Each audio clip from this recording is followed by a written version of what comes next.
Ya, udah bisa lihat tampilannya? Bisa lihat tampilannya? Bisa, Pak. Oke. Jadi kita berapa pertemuan ya? Dari kampus bilang berapa kali pertemuan katanya? 6 kali, Pak.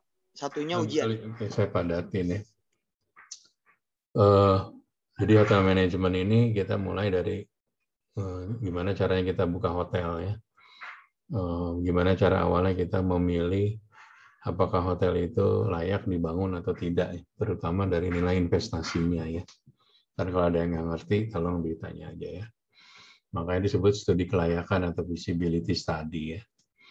Jadi saya pengajarnya, mata kuliah saya akan coba cepat ya.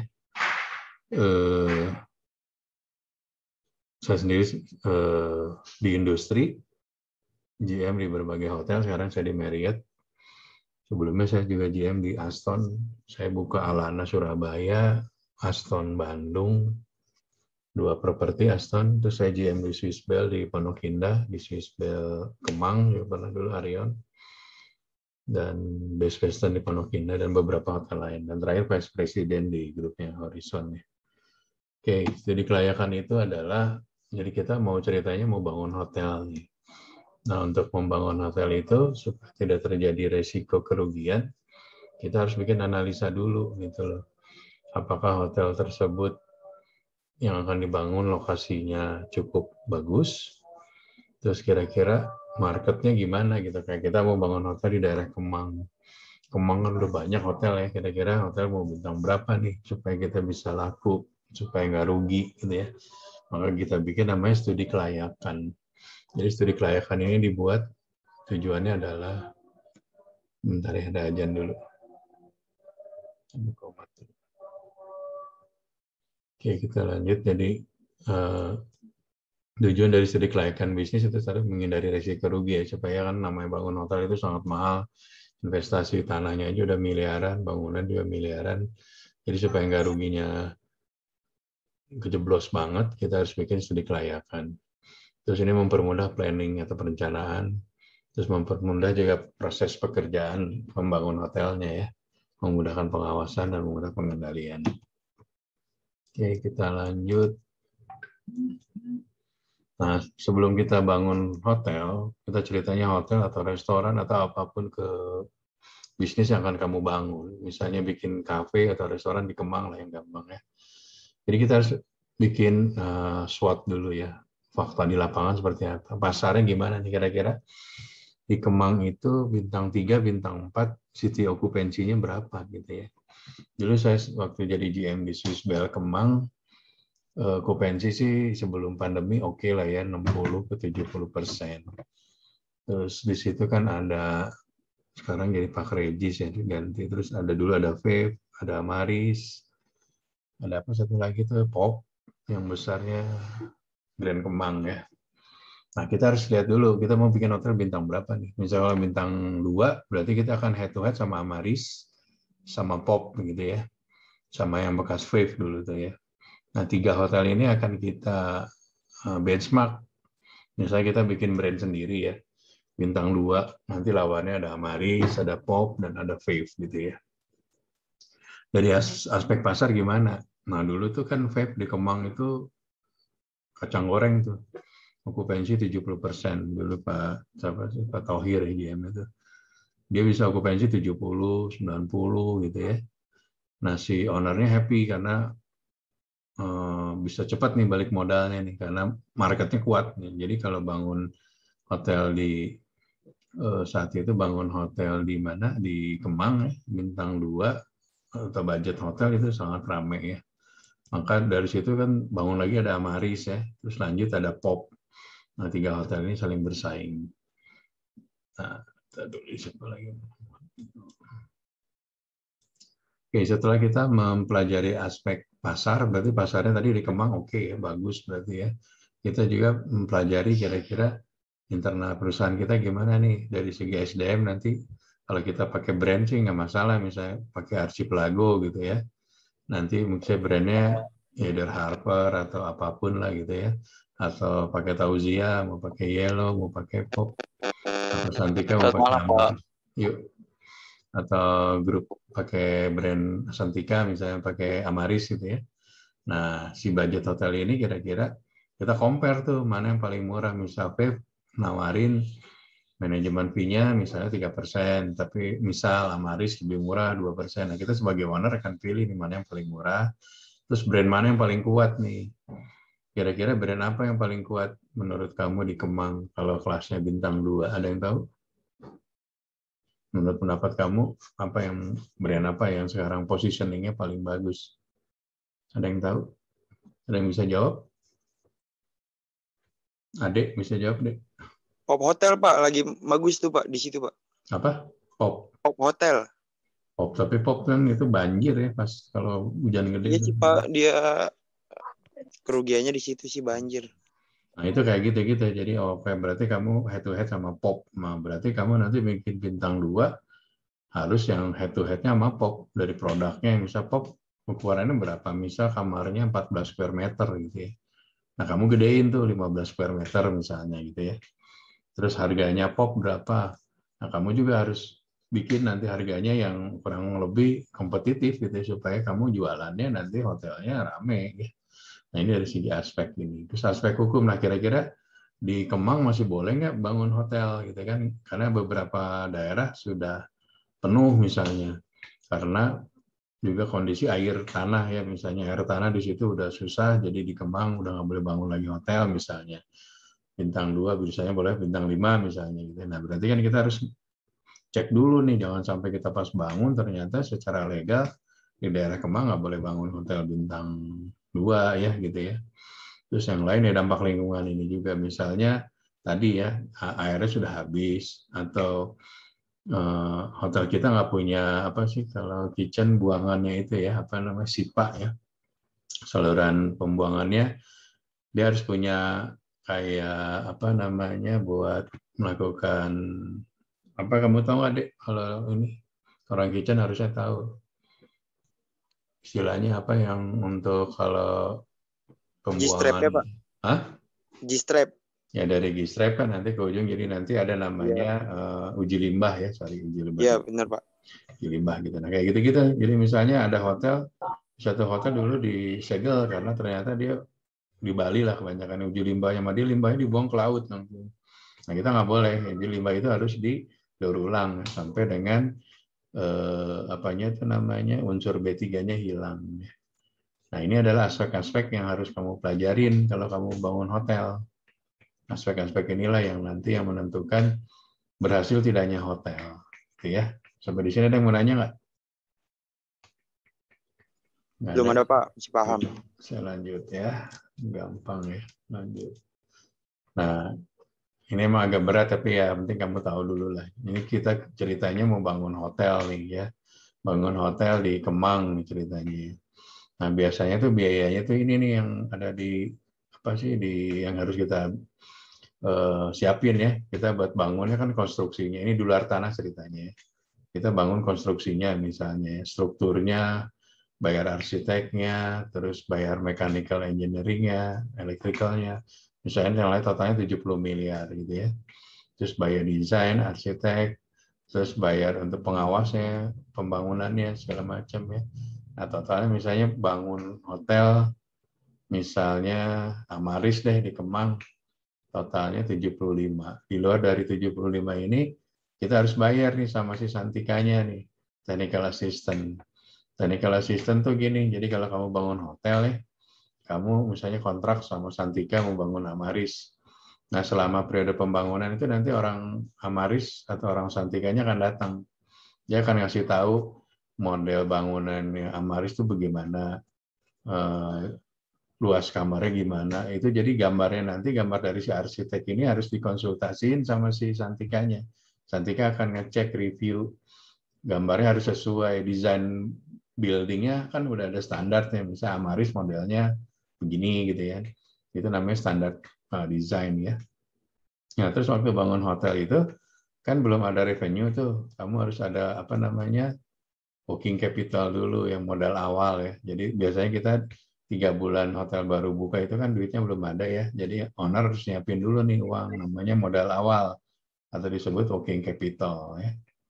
Nah, terus nanti kan kita pre-opening nih, biasanya kan training, rekrutmen, segala macam. Kitchen kan bikin apa namanya istilahnya food testing dan sebagainya ya. Nah, dari total ini, dari hotel konstruksi dibangun, terus rekrut karyawan, totalnya adalah 78 miliar lah katanya untuk bangun Amaris di Kemang nih ceritanya. Nah, 78 miliar ini si owner bisa jadi dia biayain sendiri total ini, atau bisa dia minjem ke bank. Nah, kalau di aturan di bank itu biasanya nilai pinjaman maksimal di 70% ya. Misalnya dari 78 kamu minjem ke bank nih. Bank kasih uang 54 miliar, sisanya kamu modal sendiri ya. Jadi totalnya sama nih 78 78. Sampai di sini ada yang mau nanya?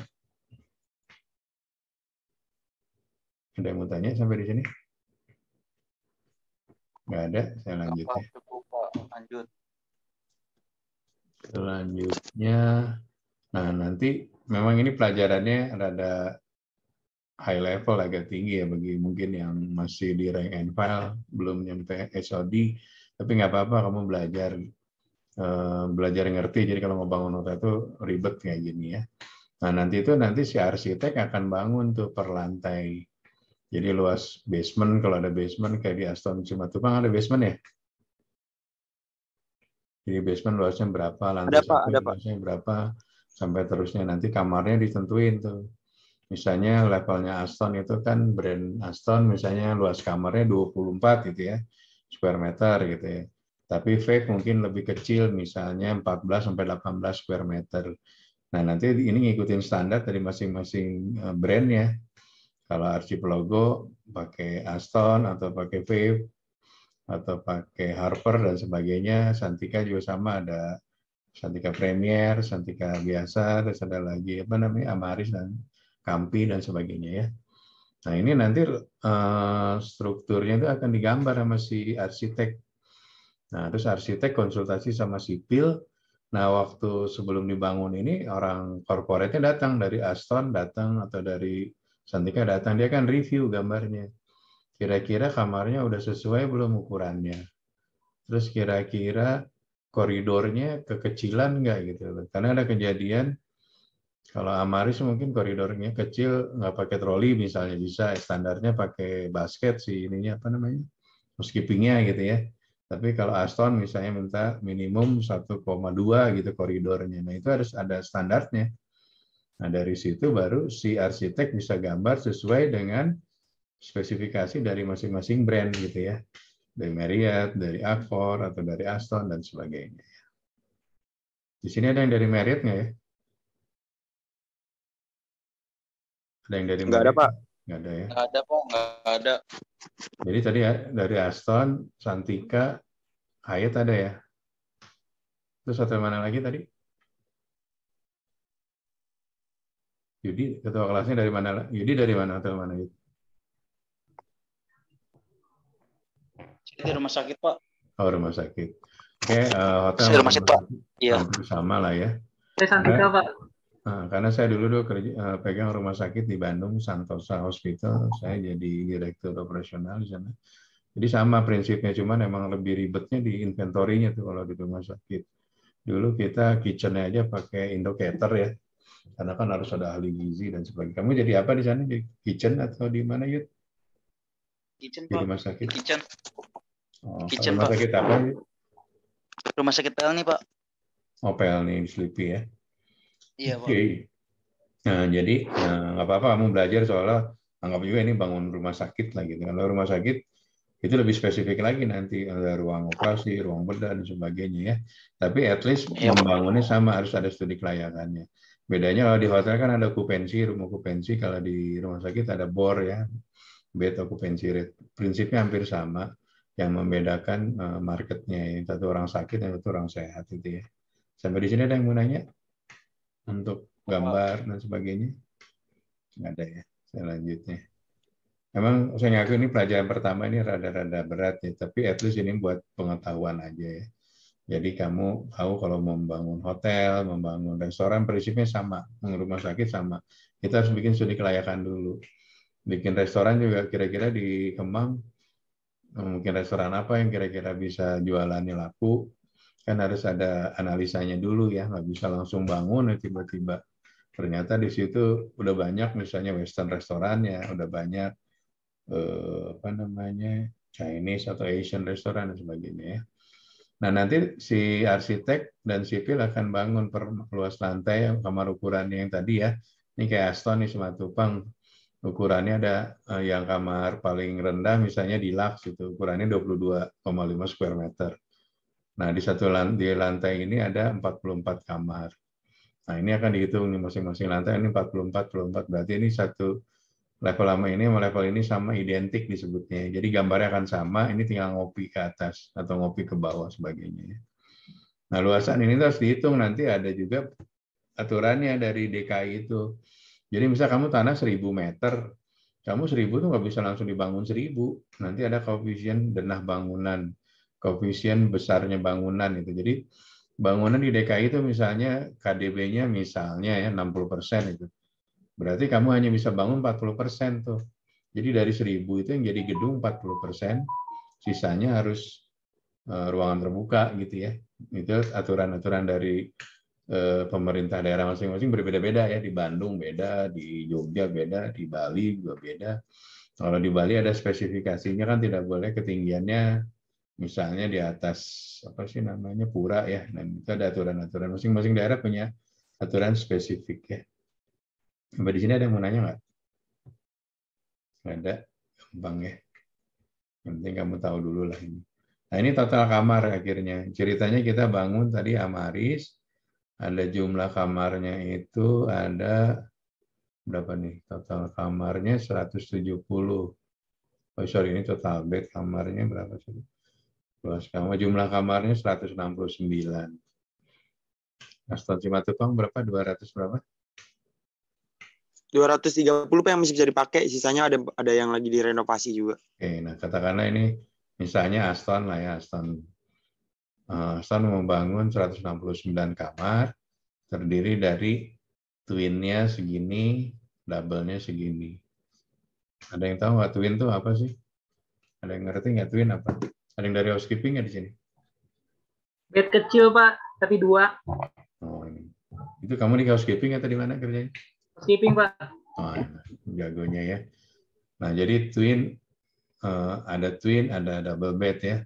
Nah waktu kita nentuin twin dan double bed juga kita harus ada analisanya nih. Misalnya kayak Aston Simatupang, ruang meetingnya ada berapa biji di sana? Ada 12-an, Mbak. Satu ruang meeting isi berapa sekarang prokes? 4. Satu ruang meeting usah 4 orang. Oh, kalau orangnya Pak, kalau PK-nya itu setengahnya bisa 40 sampai 30 sampai 40. Nah, gitu ya. Jadi waktu misalnya kamu punya ruangan misalnya paling gampang ruang meeting 10 lah. Masing-masing kamar 40, berarti bisa nampung 400 orang ya. Nah, 400 orang kira-kira kamar twinnya berapa menurut kamu? Kalau meetingnya ada 400, kamar twinnya butuh berapa banyak? Ada yang tahu nggak? Kamar twinnya butuh 200 berapa? Pak. 200. Benar ya. Jadi gitu sama cara ngitungnya. Jadi kamar twin itu nggak ujuk-ujuk datang 200 gitu, harus dihitung. Oh 200 ini berarti meeting room-nya tadi misalnya ada 10 kamar, 10 meeting room, masing-masing meeting room 40.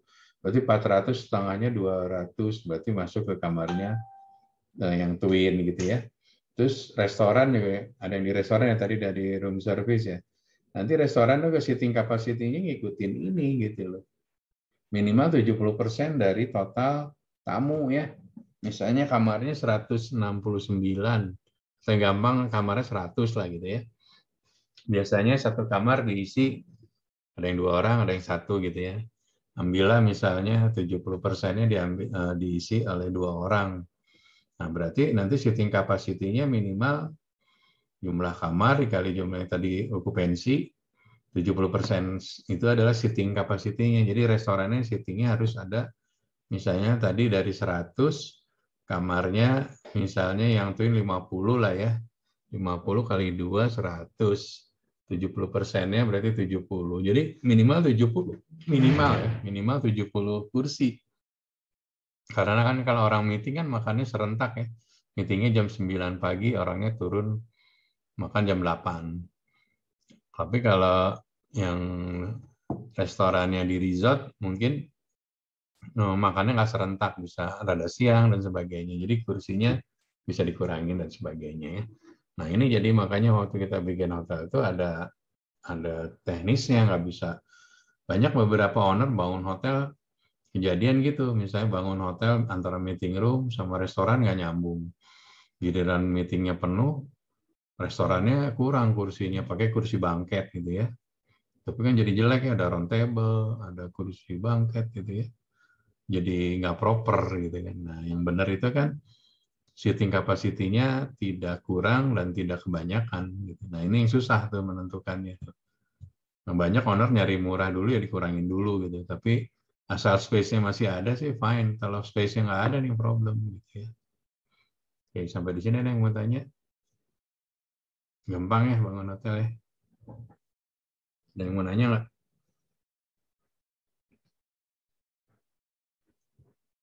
Oh, ada yang nanya.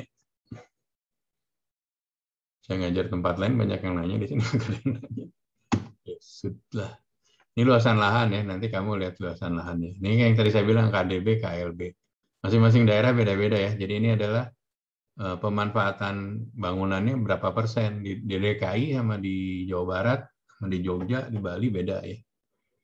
Nah, nanti dapatlah luasannya, nanti totalnya berapa gitu ya. Nah ini kamu, ini aja lah apa namanya, nanti kamu pelajarin, nanti bahannya saya kasih sama videonya kita share ya. Nah, dari sini masuk biaya-biayanya. Kalau ngeliat angka ribet ya, banyak yang angkanya. Jadi tanah misalnya biayanya segini, bangunan segini, tapi secara umum biasanya tanah nggak masuk ya. Ini dianggap mungkin mau ngitung secara keseluruhan. Total biaya interior hotelnya, terus barang-barang sofa, barang-barang di kitchen, barang-barang lagi ya, engineering dan sebagainya ya. Terus perlu PLN, genset, promosi dan sebagainya, datang total cost-nya segini ya. Terus dibagi bagi harga rata-rata tanah berarti dibutuhkan modal per meter perseginya itu sekitar 8,6 sekian gitu ya. Kalau ini kita bagi per jumlah kamar ya. Nah ini nanti kamu tuh di apa namanya? Di studi kelayakan ini ada istilah namanya ada room bay, ada room key ya. Jadi kalau room bay itu satu kamar yang paling kecil itu satu room bay, satu room key. Tapi ada kamar misalnya suite atau eksekutif yang kamarnya ada 2 room bay ya. Di housekeeping mungkin tahu ya. Eksekutif ada ruangan, ada bedroomnya, tapi harus ada living roomnya gitu ya. Nah itu artinya 2 room bay, 1 room key ya. Jangan terbalik, kalau room bay itu berapa kubikel lah gitu ya. Kalau room key 1 kunci, mungkin di dalamnya kayak tadi executive suite ada 2 room bay, ada 1 kubikel buat kamar, 1 lagi buat living room ya. Jadi 1 room key tapi 2 room bay ya. Nah istilah ini adalah istilah dari studi kelayakan. Nanti kamu akan ditanya berapa sih investasinya Amaris per room key. Tahun berapa ya? Sekitar tahun 2010-an. Bangun Amaris itu 1 kamar itu harganya masih di bawah 300 juta. Jadi kalau kamu bangun 100 kamar buat Amaris, perlunya berapa? 300 juta kali 100 berapa? Jadi modal buat bangun Amaris tahun 2010. Per kamar 300 juta, kamarnya mau bangun 100. Jadi totalnya berapa investasinya? Yang tahu? 30 M ya, Pak? 30 miliar ya. Ya. Kayak gitu ya. Tapi kan sekarang semakin tahun semakin mahal. Saya nggak tahu terakhir sih katanya Amaris 375 atau 400 juta lah per kamar ya. Nah ini juga sama sekarang kondisi saat ini, bangun hotel kira-kira masih untung nggak? Ya kamu harus hitungnya gini. Ngebangun hotel di DKI misalnya, mungkin kalau kelasnya Amaris, Wave masih ada untung lah ya, karena harganya cukup murah, tapi jangan salah juga sekarang yang bintang 4 nurunin harga juga gitu, malah nempel ke bintang 2. Ada harga Aston yang mirip-mirip sama Wave gitu ya, ada nggak di Aston? Ada Pak, 2 juta bisa nginep 4 hari tuh Pak. Tuh kan, berarti kan kondisinya membangun hotel Wave sekarang juga rugi gitu kan, karena gue ngapain nginep di Wave kalau bisa di 2 juta di Aston ya nggak? Kayak gitulah Betul, ya. Pak. Ini adalah contoh kita gimana cara waktu kita membuat investasi hotel. Investasi restoran, investasi rumah sakit juga sama. Jadi awalnya kita harus membuat analisa dulu, kira-kira kalau kita bangun itu masih untung nggak gitu. Itu ya. Kita lanjut. Udah selesai. Ada yang nanya nggak? Kalau nggak ada, saya kasih tugas nih.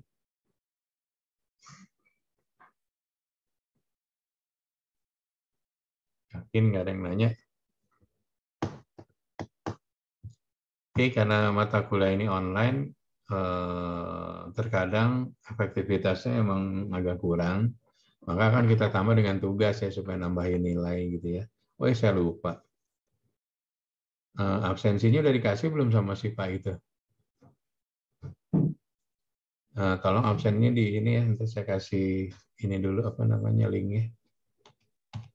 Ya Pak. Belum dikasih sih Pak. Biasanya langsung kalau udah online langsung dicatat Pak. Baru-baru banget sih kampus. Ini saya bikinin pakai Google Form ya, biar rapi gitu. Ya Pak. Kita dikirim aja Pak.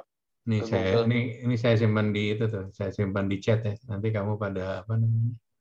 Chat. Nah, coba cek chat. Nah, di chat kamu ini apa namanya? Kamu klik, kamu absen dulu deh. Baik Pak. Udah nongol belum? Udah. Nah, ya kamu isi dulu ya di chat di situ. Mahasiswanya cuma 9 ya? Mestinya 9 ya mahasiswa 9. Oh, 9 ya. Yang belum tadi, yang telat, saya belum tahu. Anwar, itu yang kerja di Santika itu bukan ya? Bukan ya? Iya Pak, saya di Santika Pak. Oh, Anwar itu Santika ya? Iya Pak. Kalau Denny di mana? Di Stok. Gladys di mana? Dia lagi sambil kerja Pak. Oh, Gladys kerja di mana?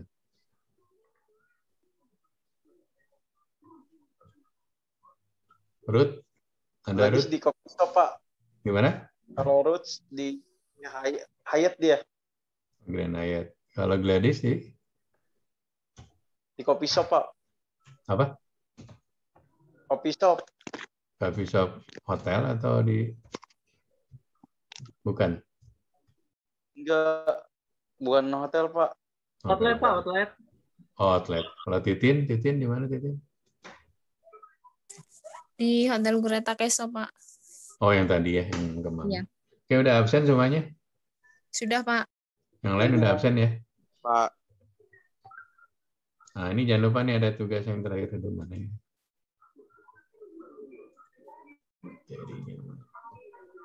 Nah, terakhir nih sekalian kamu belajar ini ada tugas nih.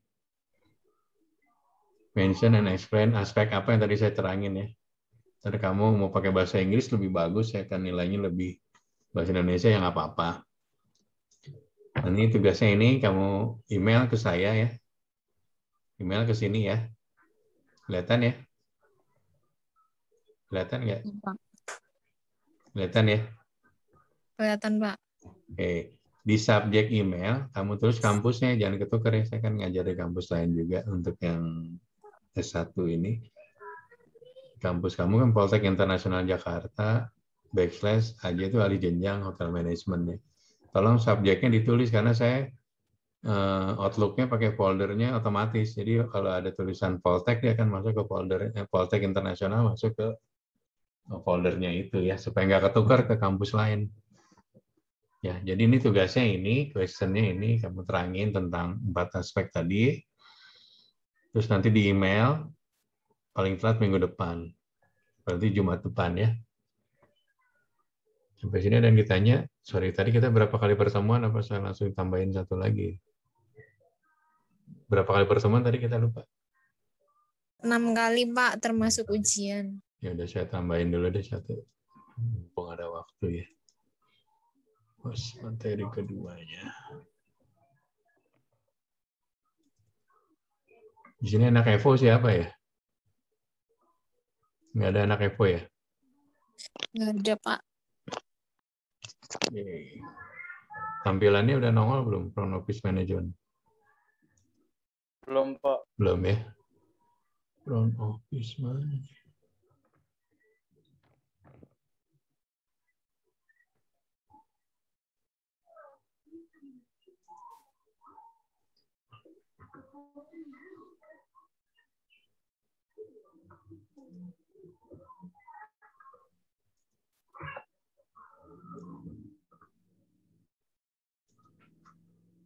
Pak, maaf mau nanya.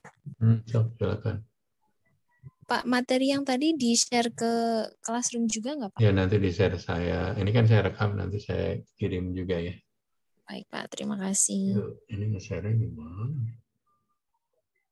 Share.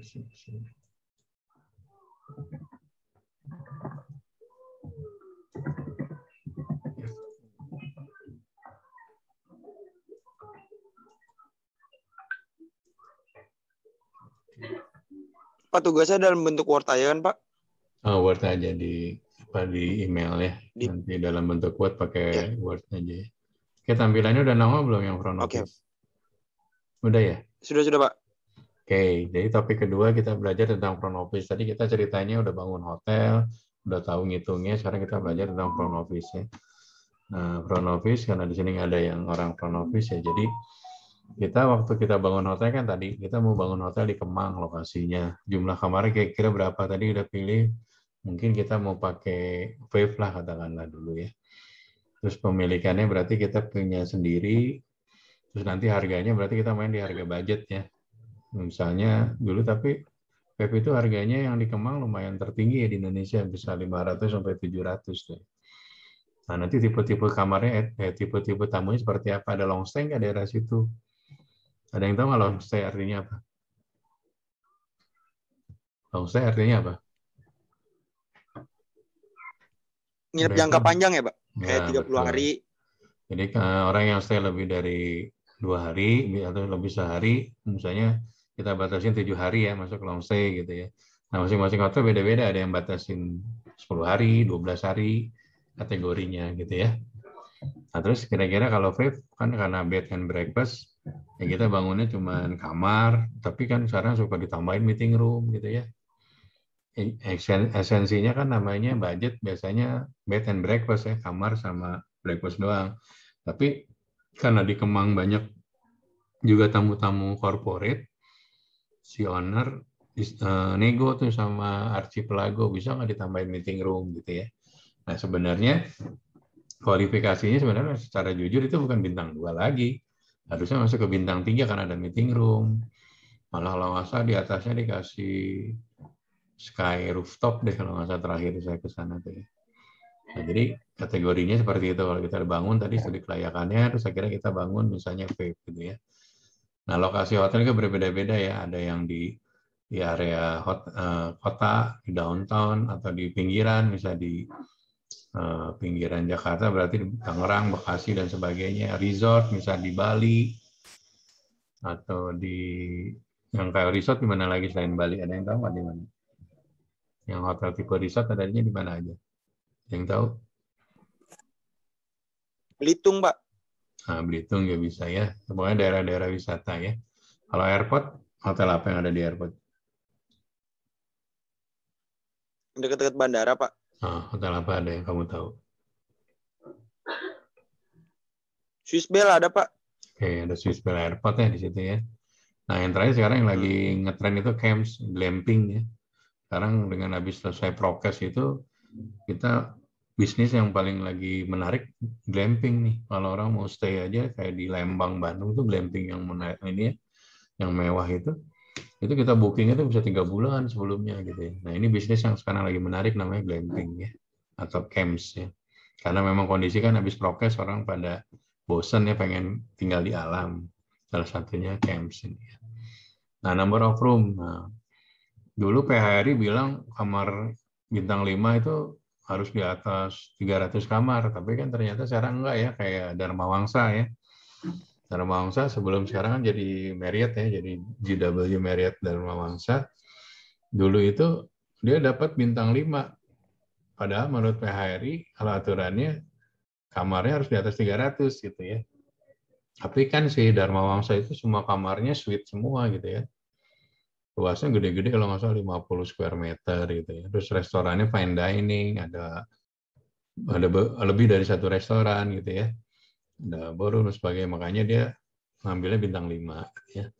Nah, beberapa hotel peraturannya dari PHRI sudah nggak berlaku gitu ya. Tapi beberapa hotel kayak Marriott itu dia tidak bilang bintang 1, bintang 3, bintang 5, tapi select brand, ada luxury, terus ada premium dan sebagainya. Jadi beda brand, beda ini ya.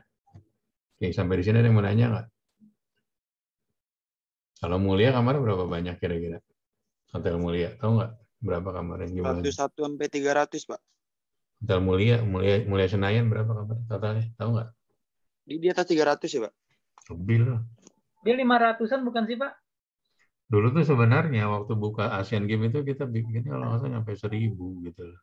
Tapi apa yang jualan sekarang dipakai 1.000 kita nggak tahu ya. Dulu sih kan buat Asian Games, buat tamu-tamu VIP-nya disimpan di Mulia. Dulu sih targetnya 1.000 kamar, tapi nggak tahu sekarang jadinya berapa. Mungkin nggak nyampe kali ya, mungkin 500 atau sekitar segitulah ya. Oke, kepemilikan, bisa pemilikan perorangan, ada perusahaan kayak Borobudur itu kan hotelnya udah masuk ke bursa ya, jadi dia masuk ke apa namanya nih PLC ya, jadi public limited, jadi dia jual saham, walaupun yang belinya ya mereka-mereka juga sih, nggak dijual umum ya. Nah, zaman dulu kita ada pricing plan, jadi kalau yang jualannya room only disebutnya European plan ya, tapi American plan room plus breakfast, lunch, dinner gitu ya. Nah, ini kayak di hotel mana nih? Ada yang tahu nggak? Kalau American Plan modelnya kayak di hotel model kayak apa? Ada yang tahu nggak? Jadi kamu bayar misalnya $1.000, udah termasuk kamar, makan sepuasnya pagi, siang, malam. Hotel apa kira-kira model yang gini? Di Bali ada tuh, sama di Bintan. Ada yang tahu nggak apa? Nggak tahu tuh, Pak. Nggak tahu, Pak. Apa, Pak? Club Med. Pernah dengar Club Med? Club Med Enggak. pernah dengar ya? Nggak pernah, Jadi Pak. kalau kamu ke Club Med itu jadi kamu seharian jadi bisa, kan di situ ada fasilitas misalnya air ya, olahraga air, ada apa jet ski segala macam. Jadi kamu bayar udah misalnya $5.000 udah seminggu itu udah all in, makan segala macam gitu loh. Jadi udah nggak bayar-bayar lagi gitu, nggak kayak kita kan kamar doang terus kira room service bayar lagi gitu. Nggak, kalau dulu American Plan room plus all meal ya. Nah, ini yang bed and breakfast nih, harusnya room sama breakfast doang, tapi kan kenyataan KFF kayak Amaris juga sekarang ada yang pakai meeting room kan ya. Kayak Amaris gitu kan, sama Pop juga bed and breakfast tapi sekarang pakai meeting dan sebagainya. Kenapa ini berubah ini? Karena mengikuti pasar ya. Karena pasar market ada gitu untuk kelasnya yang harganya 500 ribuan, orang bisa stay dan bisa meeting di situ gitu, yang penting ya. Ada yang mau nanya sampai sini? Nah, ada, saya lanjut ya. Ini di front office ya, mungkin sekarang front office sudah beda. Kalau zaman dulu tuh masing-masing ada front office reception, ada operator. Nah, sekarang karena kondisi udah ini, sekarang digabung nih. Fungsinya reception atau front desk saja. Ya front desk yang ngerjain reception, ngerjain juga cashiering, malah kadang-kadang operator jadi handle gitu ya. Karena apalagi kondisi sekarang semuanya harus multitasking ya. Ini adalah job desk-nya, nanti kamu baca job desk dari front office manager, kerjanya apa aja. Nah, intinya sebagai di front office kita memastikan bahwa penjualan kamar, nanti itu kita bagi ya, kalau front office di jualan kamar yang orang tamu yang go show ya, yang langsung datang ya. Tapi tamu-tamu corporate nanti masuk ke reservation. Zaman dulu reservation di bawah front office, tapi sekarang udah di bawah sales ya, atau di bawah revenue manager gitu ya. Yang kerjanya front office yang lain adalah mengontrol kunci ya, jangan sampai kuncinya double, misalnya kamarnya tamu A, terus kiraan ada datang orang ini kasih nomornya hampir sama gitu, jadi pas dicek ternyata tamunya udah ada di dalamnya. Nah, ini buat ngontrol. Nah, biasanya kita menggunakannya harus online, jadi setiap bikin kunci itu harus tamu dicekinin, jadi ke kontrol. Tapi kalau tamu di offline nggak dicekinin, nanti bisa double kunci ya. Harus pastiin semua tamu sesuai dengan harganya ya, karena apalagi sekarang ada revenue management ya, jadi harga yang mahal, view yang lebih bagus akan jauh lebih baik dan sebagainya ya. Ini adalah tugas-tugas dari front office, nanti kamu tinggal pelajarin dan baca ya beberapa.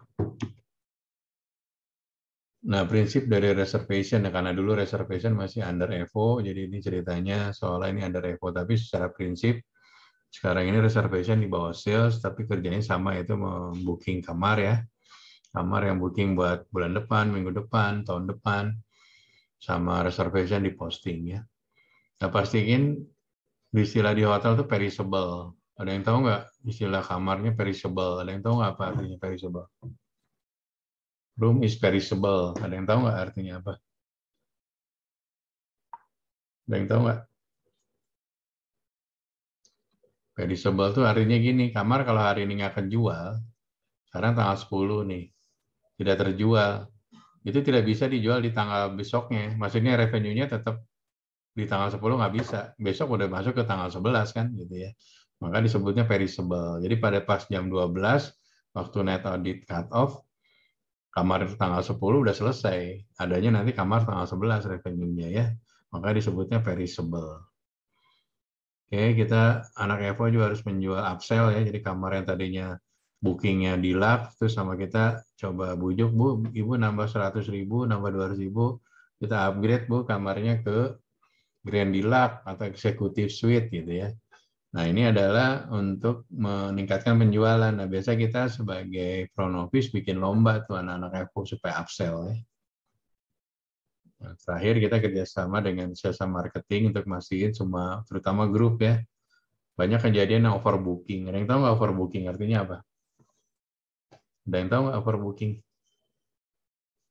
Kamar yang ingin check-in lebih dari sempat ini Pak, apa? Nah, betul ya. Itu siapa yang jawab tadi? Saya Pak. Siapa namanya? Saya nggak melihat nih. Anwar Pak. Oke, nah gitu betul. Jadi jangan sampai double booking. Ada kejadian dulu salah satu hotel gitu ya. Orang sales, kan salesnya ada misalnya ada 7 orang masing-masing jualan, kamarnya ada 100.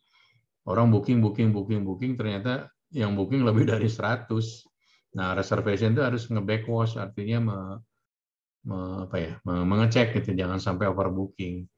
Nah, kalau overbooking kita harus gimana? Tamunya dikirim kemana jadinya? Biasanya ke hotel terdekat Pak, yang harganya terdekat ya. Nah, tapi kadang-kadang kita rugi, jadi kita ngasih bisnis sama hotel lain, dan kadang-kadang bisa jadi tamunya udah kita pindahin, besoknya nggak balik lagi. Nah, itu hati-hati makanya. Jadi waktu mindahin aja tamu yang memang bukan reguler kita. Terus nanti kadang-kadang sama tetangga hotelnya harga jadi dinaikin lebih mahal, kita jadi buntung. Kita nerimanya GoPay, hotel sebelah tahu kita butuh dijual 700, kita nombok 200 gitu kan. Nah, kita hati-hati, makanya ini kerjanya reservation harus benar-benar akurat ya, jangan sampai kejadian overbooking, itu sangat dihindari. Jadi biasanya kita kalau bisnis lagi rame, kita harus kontrol terus tuh. Misalnya Lebaran nih rame di Bandung gitu ya. Itu setiap hari itu si reservation akan ngecek, terus akan akan bersihin itu, jangan sampai terjadi kelebihan overbooking ya. Nah, ini guest relation. Mungkin kamu udah tahu kalau di hotel kamu nanti ada guest relation yang kerjanya maintain relationship dengan para VIP, para tamu ya, supaya bisa di-maintain komunikasinya. Nah, dia juga menghandle komplain ya, supaya jangan ada komplain yang berkepanjangan. Terus ada kerjanya front office kasir, itu sebenarnya sekarang sama reception semua ya, dia harus maintain. Jadi tamu itu kan ada batas kredit limit ya. Ada yang tahu nggak kredit limit artinya apa? Tahu nggak? Kredit limit tahu nggak yang anak front office tadi itu kitchen ya. Jadi kita harus batasin. Jadi tamu itu misalnya tamunya Aston Simatupang dari perusahaan sekitar situ tuh Trakindo gitu. Trakindo Utama misalnya punya kredit limit 1 hari 2 juta gitu ya. Nah, misalnya tamunya udah stay lebih dari 2 juta, anak Evo harus ngecek dan harus lakukan informasi ke tamu, Pak, mohon maaf, kreditnya sudah over limit, Bapak mau tambah deposit atau mau bikin garansi letter baru gitu ya. Nah, kita harus handle ini nih anak Evo. Jangan sampai kreditnya terus naik, akhirnya nggak ketagih. Banyak kejadian, biasanya anak Evo, anak operation sama nih, kalau tamunya suka raja nyawer ya, ngasih tip gitu ya. Karena baik ngasih tip, nggak pernah dicek tuh. Tiba-tiba tamunya kabur, skipper. Akhirnya hotel harus nanggung, atau mungkin hotel nggak mau tahu, potong gaji deh gitu ya, anak Evo dan sebagainya ya. Nah ini juga maintain cash bank, jadi uang masing-masing kasir tuh nanti dikasih host bank ya. Ada yang tahu apa artinya host bank? Host bank tahu nggak artinya apa? Nggak tahu Pak. Hmm? Nggak tahu Pak. Apa Pak? Jadi host bank itu kalau kamu kasir kan kamu nerima uang, ada kembalian dan sebagainya. Nah kamu dikasih modal sama hotel namanya host bank. Misalnya kamu dikasih 2 juta gitu ya. 2 juta itu udah nanti kalau kamu ada barang kayak di kasir di F&B kan ada tuh yang apa tadi yang di room service. Misalnya di coffee shop gitu kan ada tamu yang bayar cash kan kita harus ada kembalian. Nah itu pakai uang host bank. Host bank itu uang kas lah gitu lah ya. Nah host bank ini angkanya harus tetap, nggak boleh kurang. Kalau ketahuan kurang kepake nanti bisa direprimen ya. Terus juga menerima uang asing ya, currency ya, misalnya US dollar dan sebagainya ya. Sampai di sini ada yang mau nanya nggak? Ada yang nanya? Oke, tugas terakhir adalah duty manager atau asisten front office manager atau lobby manager, ya, hampir sama lah ya. Kalau hotel besar biasanya ada lobby manager atau ada duty manager atau AFOM dan sebagainya. Kerjanya kalau malam hari dia mewakili GM, gitu. Kan saya sebagai GM malam istirahat ya. Kalau ada komplain-komplain kalau bisa duty manager yang handling gitu ya. Dan dia mengontrol, jadi kerjaannya GM pindah ke dia pada saat malam hari dan sebagainya ya. Ada yang bertanya? Yang terakhir adalah pekerjaannya dari concierge atau bellboy ya. Nah ini bellboy ini juga kalau di hotel bintang 5 yang besar gitu ya, kayak di Amerika tuh, bellboy itu biasanya dikasih sama hotel itu kartu kredit yang banyak gitu, ada Amex, ada Mastercard ini karena untuk kalau tamu misalnya mau nonton konser gitu kan, dia bisa minta tolong ke concierge, tolong saya beliin tiket. Nah, untuk beli tiket kan harus pakai uang atau pakai kartu kredit ya. Nah, biasanya kalau di sana tuh si chief concierge sama hotelnya dikasih kartu kredit yang banyak gitu karena waktu tamunya minta order mau apa, dia harus bisa gitu ya. Nah, nanti ditagihkan ke tamunya mungkin 2 kali lipat dari harga ininya ya. Ini adalah kerjanya bellboy ya.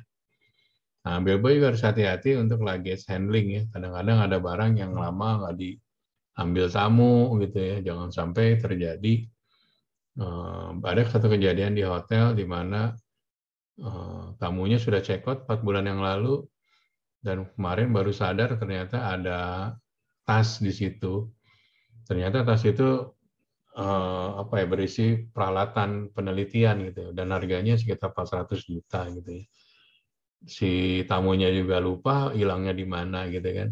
Nah, anak concierge-nya juga anak bellboy juga nggak ngecek. Harusnya ini tiap hari dicek gitu. Jadi barang-barang tamu tuh nggak ada yang ketinggalan gitu ya. Oke, sampai sini ada yang mau nanya nggak? Untuk Evo? Ada Pak, cukup dimengerti Pak. Oke, sip, mantap. Oke, jadi kita kuliahnya 1 jam ya, jam 7 sampai jam 8. Karena ini modelnya tadi saya bilang online, untuk menambah kemampuan daya serap mahasiswa, nanti setiap akhir mata kuliah ini dikasih tugas ya. Nah, tugas untuk yang mata kuliah front office ini nih sama. Pertanyaannya, menurut kamu role of front office agent itu apa aja? Tugasnya front office agent apa aja? Guest relation yang tadi saya ceritain bahas ya. Nanti kan ada rekamannya atau bisa kamu searching di Google dan sebagainya. Jawabannya di email seperti biasa. Jangan lupa subjeknya nama kampus, nama kelas, dan subjek mata kuliahnya. Oke, sampai di sini. Kalau nggak ada yang bertanya, kita pas jam 8 saya akhiri. Ketemu lagi Jumat depan ya. Jumat depan habis sisa aja ya, 7.15 gitu ya. Jadi yang pulang kerja juga nanti ada waktu ya. Iya Pak. Oke, ini WA grupnya ada nggak ya? Tolong dibikinin biar saya nge-share-nya. Yudi ada ininya WA grupnya nggak kelas ini? Ada Bu. Ada Pak. Nanti saya Tolong masukin Pak. tambahin deh di saya supaya nanti saya Siap nge-share Pak. buku, nge-share materi-materi ke situ ya. Tolong ditambahin sekarang ya, Yud ya, biar saya nanti Langsung, Pak, ditambahin, materi kuliahnya saya share sama videonya ya. Kalau video butuh waktu ya sejaman lah untuk download dan ini. Oke, itu aja. Kalau nggak ada lagi, terima kasih. Ketemu lagi minggu depan. Selamat malam dan Assalamualaikum warahmatullahi wabarakatuh. Udah masuk kan Pak? Pak, udah masuk ya Pak? Sebentar.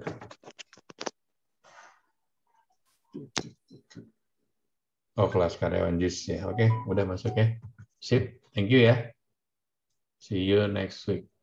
Iya Pak, sama-sama Yuk. Pak.